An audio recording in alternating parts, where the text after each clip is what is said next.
বিসমিল্লাহির রহমানির রহিম। মাননীয় সংসদ সদস্যবৃন্দ, আসসালামু আলাইকুম।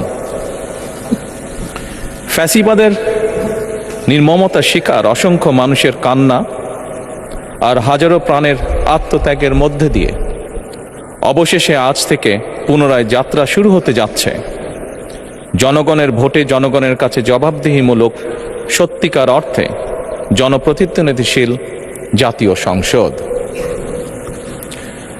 বাংলাদেশের জাতীয় সংসদের রাজনীতির এই ঐতিহাসিক মুহূর্তে আমি আল্লাহর দরবারে শুকরিয়া জানাই, যার অশেষ রহমতে আমরা একটি ন্যায়ভিত্তিক গণতান্ত্রিক মানবিক বাংলাদেশ প্রতিষ্ঠার লক্ষ্যে যাত্রা শুরু করতে পেরেছি। 1971 সালের স্বাধীনতা যুদ্ধের থেকে শুরু করে 2024 সালের দেশ এবং জনগণের স্বাধীনতা রক্ষার যুদ্ধ সহ এই পর্যন্ত দেশে গণতন্ত্র এবং মানুষের অধিকার প্রতিষ্ঠার সংগ্রামে যারা শহীদ হয়েছেন, ত্রয়োদশ জাতীয় সংসদ শুরুর